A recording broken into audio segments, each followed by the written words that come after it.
افلا یعلم اذا بعثر ما فی القبور وحصل ما فی الصدور ان ربهم بهم یومئذ لخبیر۔ افلا یعلم اذا بعثر ما فی القبور۔ اے اکڑ کے چلنے والے، اے ناشکر انسان، اے دولت کے پجاری، وہ وقت یاد کر جب تو قبر سے اٹھایا جائے گا۔ اس وقت کفن بھی چھین لیا جائے گا۔ اب سب کو چھین لیا گیا، دولت، بینک بیلنس، تیری جائیدادیں، پلازے، گاڑیاں، گھر، کوٹھیاں، بنگلے، سب کچھ یہیں رہ گیا، صرف ایک چادر کفن کے لے کے جا رہا ہے۔ لیکن جب قبر سے اٹھایا جائے گا، یہ کفن کی چادر بھی رہ جائے گی، برہنہ اٹھایا جائے گا۔ اللہ اکبر۔ نہ پاؤں میں جوتے، نہ سر پہ پگڑی، نہ بدن پہ کپڑا، برہنہ اٹھایا جائے گا۔ سیدہ عائشہ رضی اللہ تعالیٰ عنہ نے سنا تو کانپنے لگی، عرض کی حضور قبر سے برہنہ اٹھائے جائیں گے تو ایک دوسرے سے حیا نہیں آئے گی؟ فرمایا عائشہ معاملہ اس سے بھی آگے ہے، کسی کو ہوش ہوگی تو حیا آئے گی، ہوش اڑے ہوئے ہوں گے، خوف قیامت طاری ہوگا، قبروں سے یوں لوگ اٹھائے جائیں گے۔ افلا یعلم اذا بعثر ما فی القبور۔ اب بعثر کا جو مفہوم ہے، جو ترجمہ اور معنی ہے وہ تو رہے، بعثر کا جو صوتی آہنگ ہے، جب بولتے ہوئے ایک جھٹکا لگتا ہے تو قبروں سے اٹھتے ہوئے لوگوں کی کیفیت معلوم کرنے کے لیے بعثر کا صوتی آہنگ ہی کافی ہے۔ افلا یعلم اذا بعثر ما فی القبور وحصل ما فی الصدور۔ حصل کے اوپر جو تشدید ہے، یہ معنی کو کتنی خوبصورتی کے ساتھ ایک مجسم پیکر میں سامنے لا رہی ہے۔ اللہ فرماتا پھر وہ وقت آئے گا جو سینے میں ہوگا وہ تشت ازبام ہو جائے گا۔ آج آپ مجھے نیک سمجھتے ہیں، میں آپ کو اچھا سمجھتا ہوں، لیکن میرے سینے کے اندر کیا چل رہا ہے یہ آپ کو نہیں پتا۔ یہ میں تقریر چہک چہک کے کر رہا ہوں، اس کے پیچھے کیا ہے؟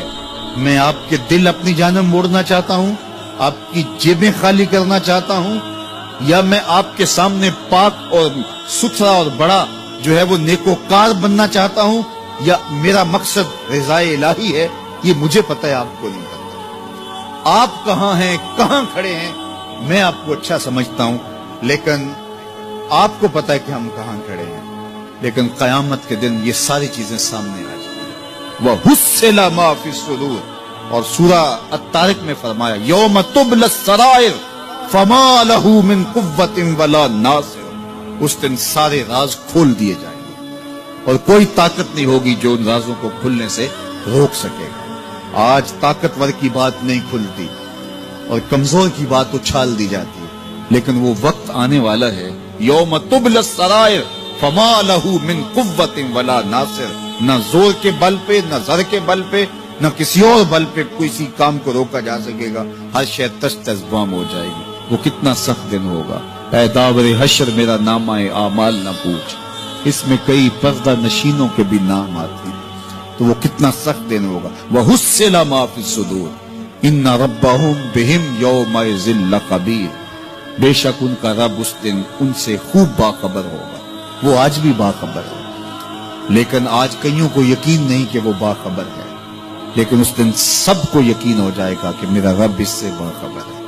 جب پرانی تصویریں چلنا شروع ہو جائیں گی، جب ساری ویڈیو سامنے آ جائے گی، زندگی میں جو جو کیا، تنہائی میں، اعلانیہ، خفیہ، جہاں جہاں جو کیا، داد عیش دی، سب کچھ تشت ازبام ہوگا۔ سب کچھ جو ہے وہ سکرین پہ چل رہا ہوگا، کوئی چیز بھی تشت ازبام ہونے سے نہیں رہ جائے گی۔